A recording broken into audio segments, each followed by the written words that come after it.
السلام علیکم ورحمۃ اللہ وبرکاتہ۔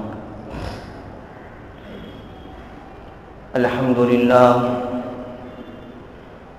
للہ نحمده ونستعینه ونستغفره ونؤمن به ونتوکل علیہ ونعوذ باللہ من شرور انفسنا ومن سیئات اعمالنا،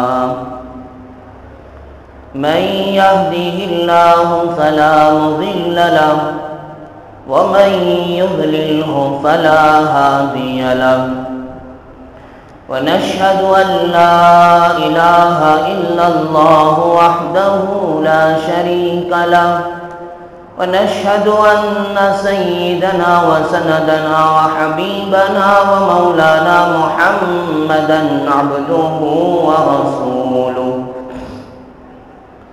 أما بعد فقد قال الله تبارك وتعالى: أعوذ بالله من الشيطان الرجيم، بسم الله الرحمن الرحيم، يا أيها الذين آمنوا كتب عليكم الصيام كما كتب على الذين من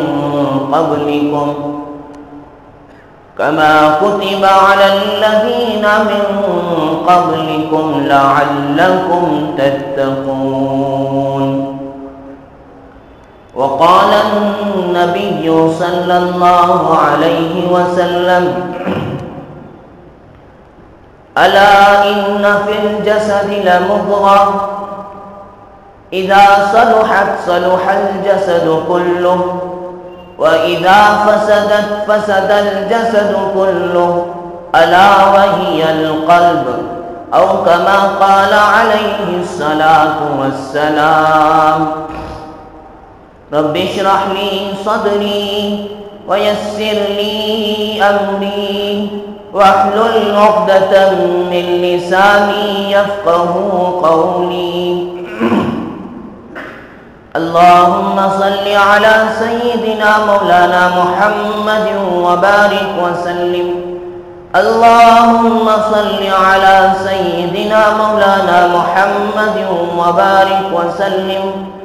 اللهم صل على سيدنا مولانا محمد وبارك وسلم.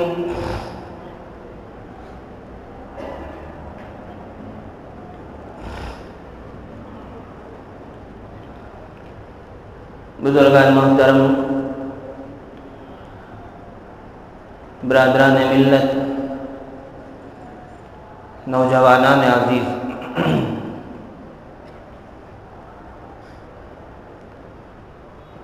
رمضان المبارک جس کا ہمیں کئی دن سے بلکہ کئی مہینوں سے انتظار ہوتا ہے، انشاءاللہ ابھی 1 یا 2 دن کے بعد آنے والا ہے۔ اللہ تبارک و تعالی پوری امت کو اپنے فضل سے اس مہینے کے ایک ایک لمحے کی قدر کرنے کی توفیق عطا فرمائے، اور اللہ تبارک و تعالی اس مہینے کو ہمارے لیے تقوی کا ذریعہ بنائے، ہدایت کا ذریعہ بنائے۔ بزرگان محترم، یہ رمضان المبارک کا مہینہ ہر سال کیوں آتا ہے؟ کیا مقصد ہے اس مہینے کے آنے کا؟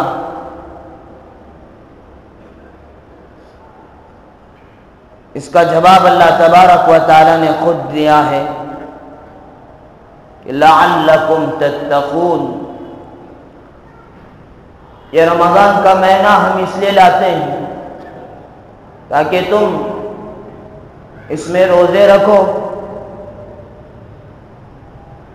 اور پھر ان روزوں کی برکت سے تم متقی بن جاؤ۔ یہ رمضان ہم اس لیے لا رہے ہیں تاکہ تمہارے دلوں کے اندر تقوی پیدا ہو، تمہارے دلوں کے اندر پرہیزگاری آئے، تمہارے دلوں کے اندر سے میل کچیل نکل جائے، ناجائز چیزوں کی جو محبت تمہارے دلوں کے اندر بیٹھ چکی ہے، مال کی محبت آ چکی ہے، عورتوں کی محبت آ چکی ہے، گناہ کے چیزوں کی محبت آ چکی ہے، اللہ چاہتے ہیں کہ اس مہینے کی برکت سے یہ ساری محبتیں نکل جائے۔ اگر دل کے اندر کسی کی محبت باقی رہے تو وہ صرف میری محبت باقی رہے۔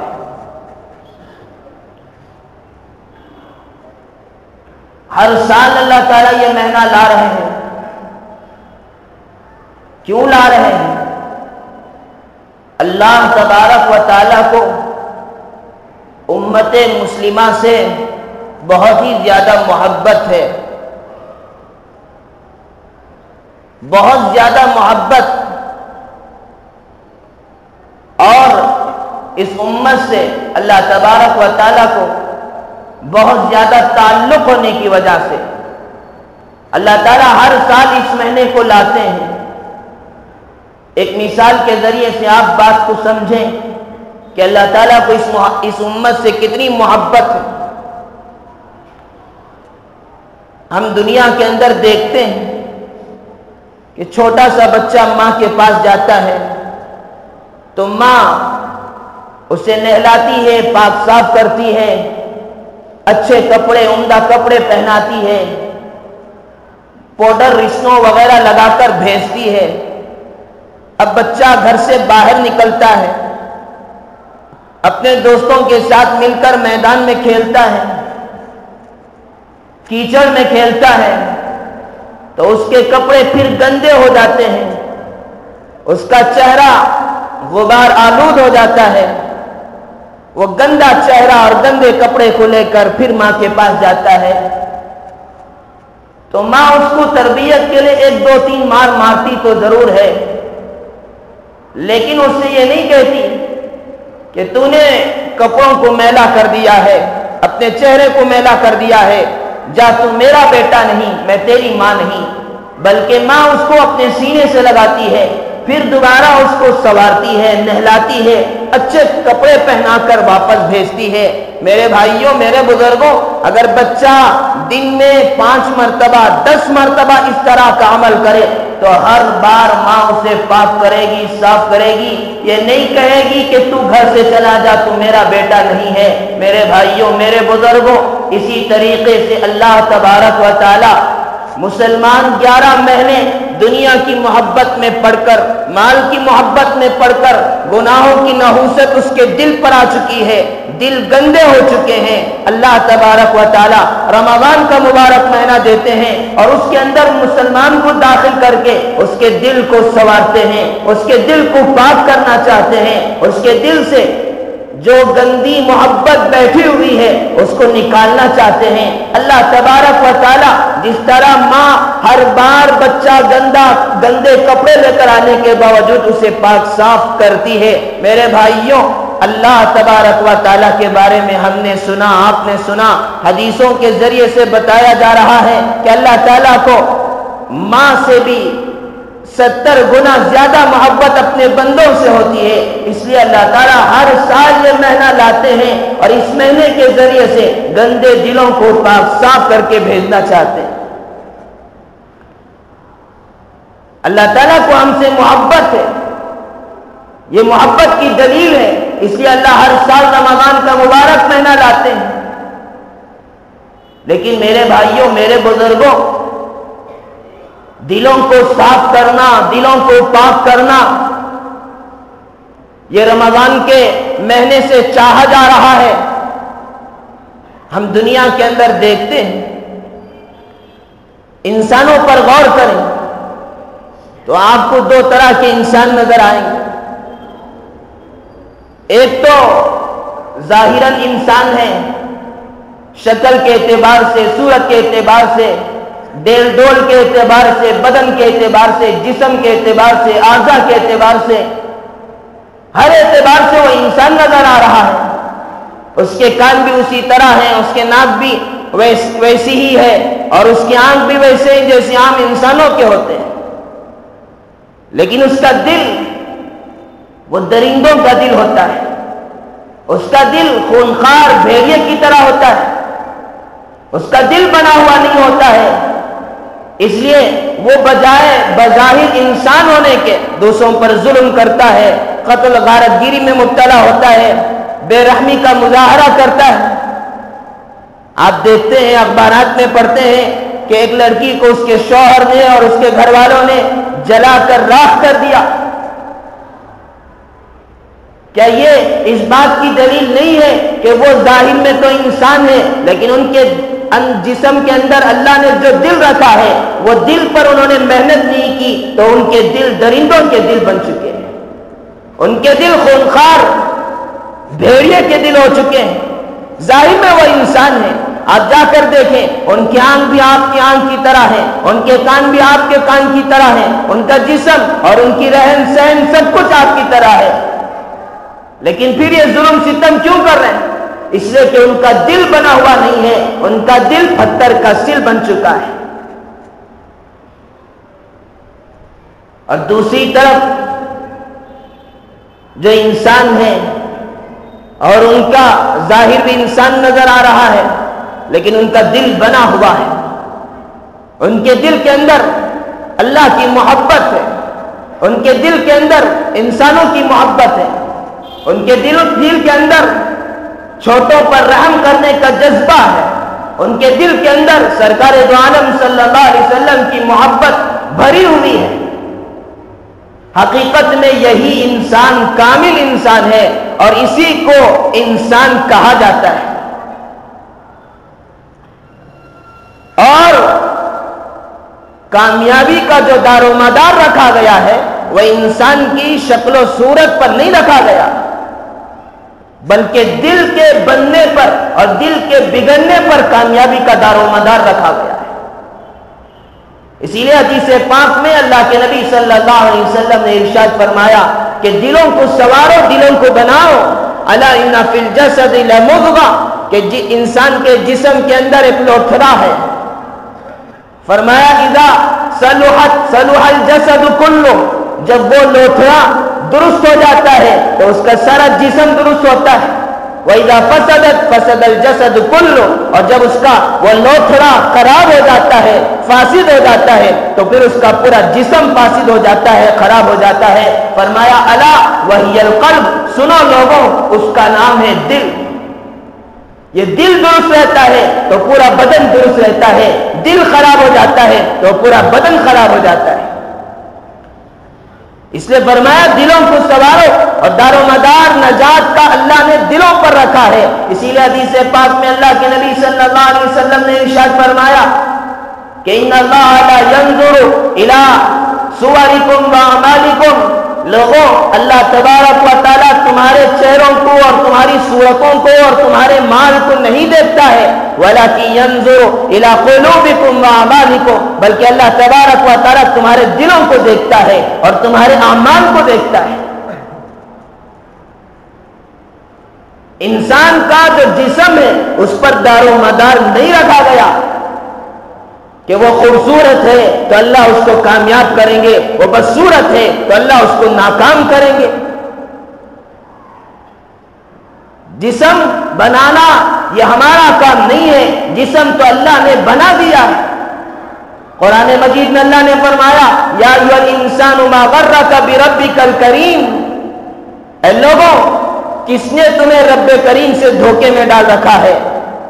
الذی خلقک فسواک فعدلک, جس اللہ نے, جس رب کریم نے تمہیں پیدا کیا اور تمہارے اعضاء کو درست کیا, فعدلک, اور پھر اس کو اعتدال کے ساتھ رکھا, فی ای صورت ما شاء رکبک, اور جس صورت میں چاہا, جس شکل میں چاہا اللہ نے اس شکل میں اور اس صورت میں اس کو بنایا.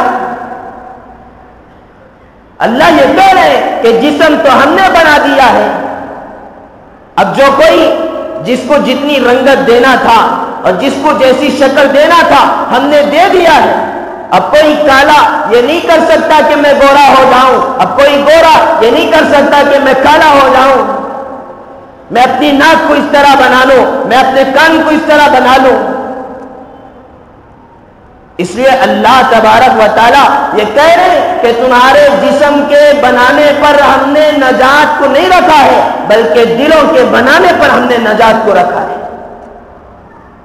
تم اپنے دلوں کو بناؤ، آخرت میں جو فیصلہ کیا جائے گا وہ دلوں کے بننے پر کیا جائے گا اور دلوں کے بگڑنے پر کیا جائے گا۔ دل بنے ہوئے ہیں تو جنت کا فیصلہ ہے، دل بگڑے ہوئے ہیں تو جہنم کا فیصلہ ہے۔ اگر ظاہری خوبصورتی نجات کے لیے کافی ہوتی تو ابو جہل جو بہت خوبصورت تھا کامیاب ہو جاتا، ابو لہب جو اتنا خوبصورت کہ اس کا اصل نام تو عبد العزہ تھا، لیکن لوگوں نے اس کو ابو لہب کہا۔ کیوں؟ لہب کے معنی عربی میں آتے ہیں کہ آگ کی لپٹیں، جو آگ جب جلتی ہے تو اس کے اندر سے جو لپٹیں اٹھتی ہیں، کتنی خوبصورت لپٹیں ہوتی ہیں، انسان کا دل چاہتا ہے کہ اس کو پکڑ لو، لیکن اسے معلوم ہے نتیجہ خراب ہوتا ہے، اس لیے وہ اس کے آگے نہیں جاتا۔ اسی طریقے سے ابو لہب کے چہرے کے اندر جو خون کے نالیاں تھی اور جو خون کے رگ تھے وہ اتنے لال اور اتنے خوبصورت تھے، ایسے لگ رہا تھا جیسے آگ کی لپٹیں آ رہی ہیں، خون کے فوارے نکل رہے ہیں۔ اس لیے لوگوں نے کہا کہ یہ تو ابو لہب ہے، بہت ہی خوبصورت، بہت ہی حسین و جمیل، لیکن اللہ نے قرآن میں کیا کہا؟ تبت یدا ابی لہب، کہ ابو لہب کے ہاتھ تباہ ہو جائیں، برباد ہو جائیں، ٹوٹ جائیں، وتبا، اور وہ برباد ہو جائے۔ ما اغنی عنہ مالہ وما کسب، نہ اس کا مال اس کے کام آیا اور نہ اس نے جو کمائی کی تھی وہ کمائی اس کے کام آئی، بلکہ اس کو جہنم میں ڈالا جائے گا۔ میرے بھائیوں، ظاہری شکل و صورت پر اللہ نے نجات کو نہیں رکھا ہے، بلکہ دلوں کے بنانے پر اللہ نے نجات کو رکھا ہے۔ دوسری طرف دیکھیں، حضرت بلال حبشی رضی اللہ تعالیٰ عنہ ہیں، جو کالے پلوٹے ہیں، بہت ہی ظاہر میں بدصورت ہیں، ہونٹ موٹے موٹے ہیں، لیکن ان کا مقام اللہ نے کتنا اونچا کیا، دل ان کا بنا ہوا تھا۔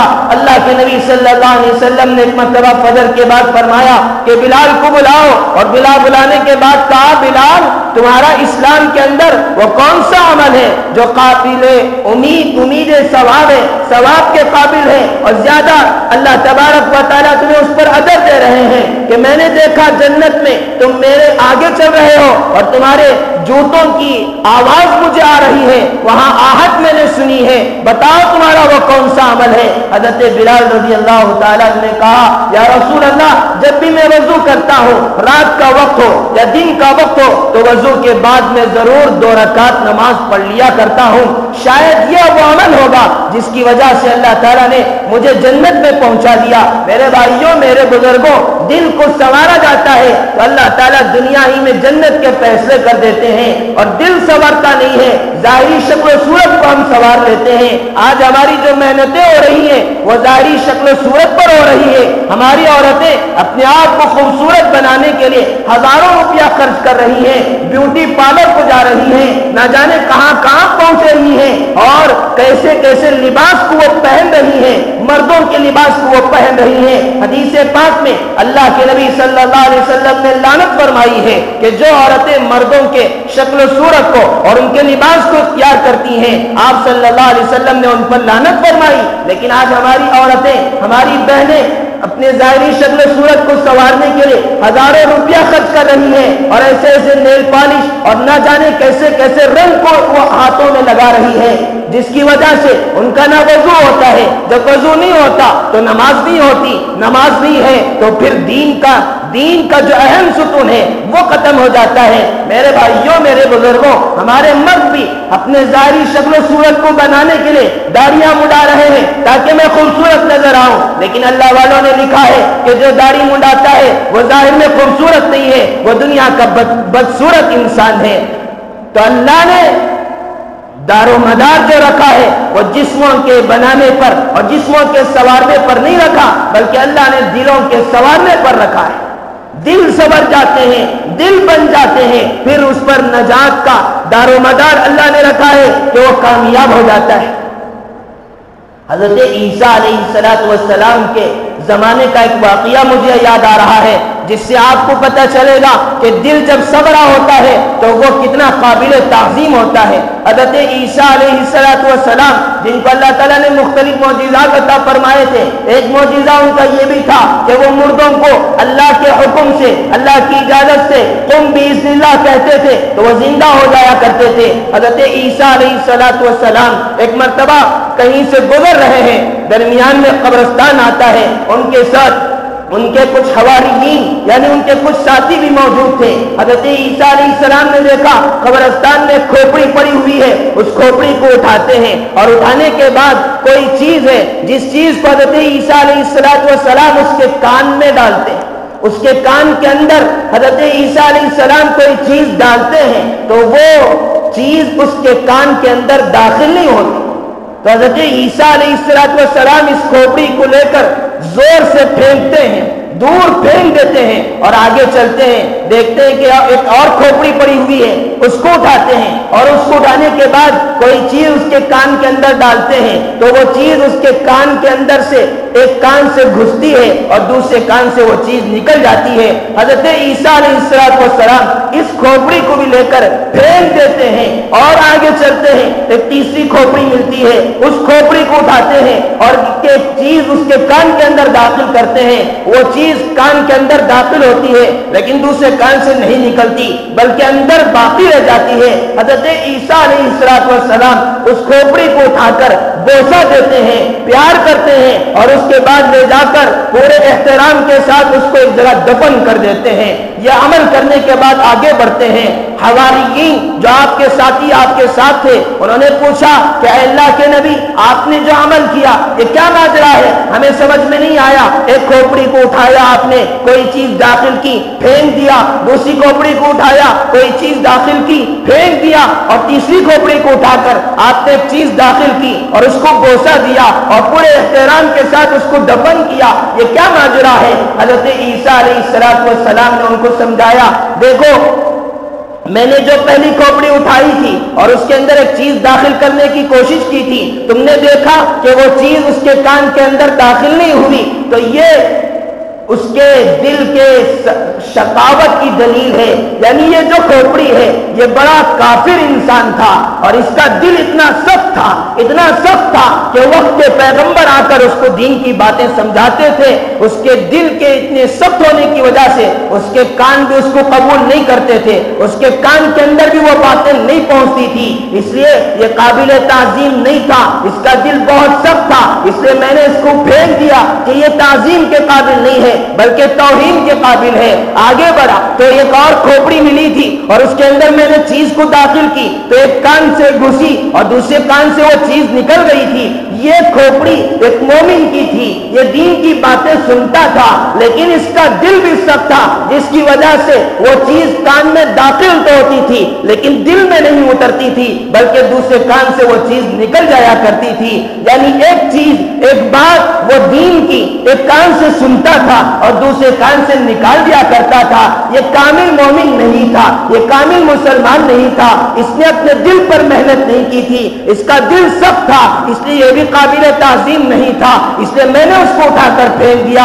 میرے بھائیوں، میرے بزرگوں، آج ہمارے دل بھی ایسے ہی بنے ہوئے ہیں، ہمارے دل بھی اتنے سخت ہو چکے ہیں، دین کی باتیں ہم ایک کان سے سنتے ہیں اور دوسرے کان سے نکال دیتے ہیں۔ ہمارے دل کی اہمیت حضرت عیسیٰ علیہ السلام کے سامنے کیا ہوگی کہ اٹھا کر پھینک دیں گے۔ اور دوسرے اب فرمایا تیسری جو کھوپڑی تھی میں نے اس کے اندر ایک چیز کو داخل کیا تو وہ اندر رہ گئی، باہر نہیں نکلی، تو یہ کامل مومن کی کھوپڑی تھی، اس لیے کہ اس کا دل بنا ہوا تھا تو وہ دین کی باتوں کو سنتا تھا، قرآن کی باتوں کو سنتا تھا، حدیث کی باتوں کو سنتا تھا، اپنے وقت کے پیغمبروں کی باتوں کو سنتا تھا، اپنے وقت کے اولیاء کی باتوں کو سنتا تھا اور اس کا دل بنا ہوا تھا، جس کی وجہ سے وہ چیز اس کے اندر داخل ہونے کے بعد دوسرے کان سے نہیں نکلتی تھی بلکہ دل میں اتر جاتی تھی، اور جب دل میں اترتی تھی تو پھر اس کا سپڑے پورے بدن میں ہوتا تھا، وہ بڑا دیندار مسلمان، اچھا کامل ایمان والا تھا، اس لیے میں نے اس کی تعظیم کی۔ پتہ چلا کہ جب دل بن جاتا ہے سارے اعضاء اچھے ہوتے ہیں، اور نجات کا دار و مدار اللہ نے دل پر رکھا ہے، اعضاء پر نہیں رکھا ہے۔ دل بنتا نہیں ہے اور دل کے اندر اللہ کا ذکر نہیں ہوتا، اللہ کی محبت نہیں ہوتی، تو وہ دل مردہ ہوتا ہے، وہ زندہ انسان کہلانے کے قابل نہیں ہوتا۔ ایک مرتبہ حضرت بایزید بستامی رحمت اللہ علیہ کے دور میں ایک صاحب نے سوچا کہ چلو حضرت بایزید بستامی رحمت اللہ علیہ سے ملاقات کر کے آؤ۔ یہ سوچ کر انہوں نے سفر کو شروع کیا۔ درمیان میں درخت کے نیچے آرام کے لیے وہ صاحب بیٹھ گئے۔ اوپر دو چڑیاں بیٹھ کر آپس میں باتیں کر رہی تھی۔ اللہ تعالیٰ نے اس آدمی کو پرندوں کی زبان جاننے کی صلاحیت دے رکھی تھی، وہ پرندوں کی بولی کو سمجھتا تھا۔ تو دو چڑیاں آپس میں جو باتیں کر رہی تھی وہ یہ شخص سننے لگا۔ کہا کہ ایک چڑی دوسری چڑیا سے کہنے لگی، دیکھو یہ جو صاحب یہاں آرام کر رہے ہیں یہ کہاں جا رہے ہیں؟ دوسری چڑیا نے کہا کہ یہ بایزید بستانی سے ملاقات کے لیے جا رہے ہیں۔ تو پہلی چڑیا نے کہا کہ وہ تو ان کا تو انتقال ہو چکا ہے۔ یہ کہہ کر وہ دو چڑیاں آپس میں باتیں کرتے ہوئے چلی گئی۔ اب یہ شخص سوچنے لگے کہ میں جس کی زیارت کے لیے جا رہا تھا ان کا انتقال ہو چکا ہے، اب کیوں جاؤں؟ واپسی کا ارادہ کیا، لیکن پھر بھی سوچا کہ چلو جب میں نے سفر کا ارادہ کر لیا ہے کم از کم ان کی زیارت تو کر لوں۔ یہ سوچ کر وہ آگے نکل جاتا ہے، پہنچتا ہے، دیکھتا ہے کہ حضرت بایزید بستانی رحمت اللہ علیہ زندہ ہیں، باحیات ہیں اور اللہ کی عبادت میں مشغول ہیں۔ حضرت بایزید بستانی رحمت اللہ علیہ کی اس نے زیارت کی اور بات چیت کرنے کے بعد جب واپسی کا ارادہ ظاہر کیا تو اس وقت کہا کہ حضرت اس طرح کا واقعہ میرے ساتھ پیش آیا تھا کہ دو چڑیاں آپس میں اس طرح باتیں کر رہی تھی، وجہ کیا ہے؟ حضرت بایزید بستانی رحمت اللہ علیہ چونکے اور پوچھنے لگے کہ بتاؤ وہ وقت کون سا ہے، کون سا دن یہ واقعہ پیش آیا؟ تو انہوں نے کہا کہ فلاں وقت میں فلاں دن میں یہ واقعہ پیش آیا۔ حضرت بایزید بستانی رحمت اللہ علیہ نے کہا کہ اس چڑیا نے جھوٹ نہیں کہا ہے بلکہ بالکل اس نے سچ کہا ہے، اس لیے کہ اس وقت میں اور اس دن میں کچھ دیر کے لیے اللہ کے ذکر سے غافل ہو چکا تھا، اس لیے اس نے کہا کہ اس کا انتقال ہو چکا ہے۔ میرے بھائیوں، جب کچھ دیر کے لیے اللہ کے ذکر سے انسان غافل ہو جاتا ہے اس کا دل مر جاتا ہے۔ آج ہمارے دلوں کا کیا حال ہوا ہوگا؟ ہم تو ہر وقت اللہ کے ذکر سے غافل ہیں، دنیا کی محبت میں، مال کی محبت میں پڑے ہوئے ہیں۔ اس لیے اللہ تبارک و تعالی رمضان کا مبارک مہینہ لاتے ہیں تاکہ دلوں کو سنوارا جائے، دلوں کے اندر تقویٰ پیدا ہو، دلوں کے اندر پرہیزگاری آئے، اور اس ایک مہینے کی برکت سے آگے 11 مہینے اس کے اندر بیٹری چارج رہے اور یہ 11 مہینے صحیح معنی میں اعمال کرتا رہے۔ اسی لیے ہمارے مشائخ نے لکھا ہے کہ حضرت یوسف علیہ السلام اور ان کے جو بھائی تھے 11 بھائی، یہ حضرت یوسف علیہ السلام ملا کر 12، یہ جو 12 بھائی ہیں ان کی مثال یہ 12 مہینوں کی طرح ہے۔ حضرت یعقوب علیہ السلام کے 12 بیٹے، ان میں سے ایک حضرت یوسف علیہ السلام ہیں۔ ایک یوسف علیہ السلام کی برکت سے اللہ نے 11 بھائیوں کی مغفرت کر دیا تھا۔ اسی طریقے سے سال میں 12 مہینے ہوتے ہیں، رمضان کی مثال حضرت یوسف علیہ السلام کی طرح ہے۔ ایک رمضان کی برکت سے 11 مہینے کے اللہ گناہوں کو معاف کر دیں۔ تو یہ مبارک مہینہ ہمارے دلوں کو سنوارنے کے لیے آ رہا ہے۔ ہمارے دلوں کے اندر سے دنیا کی جو غلاظت بھری ہوئی ہے اور میل کچیل بھرا ہوا ہے، دنیا کی جو محبت بھری ہوئی ہے، اس کو نکالنے کے لیے اللہ تعالیٰ یہ مہینہ بھیج رہے ہیں۔ اس لیے میرے بھائیوں، میرے بزرگوں، ہم اپنے جسم کو، ظاہری جسم کو بنانے کی فکر کو چھوڑیں، اپنے دل کو بنانے کے لیے اس ایک مہینے کو غنیمت سمجھیں۔ جہاں تک ہو سکے اللہ کا ذکر کریں، قرآن کی تلاوت کریں، روزوں کا اہتمام کریں، اللہ کے راستے میں خرچ کرنے کا جذبہ پیدا ہو، خوب سخاوت کریں اور صلہ رحمی کریں، دوسروں کا خیال کریں۔ یہ سارے اعمال ہم کریں گے تو ہمارے دل بنیں گے اور ہمارے دلوں کے اندر جو گندگی ہے وہ گندگی نکل جائے گی۔ میں نے گزشتہ جمعہ کہا تھا کہ جس طرح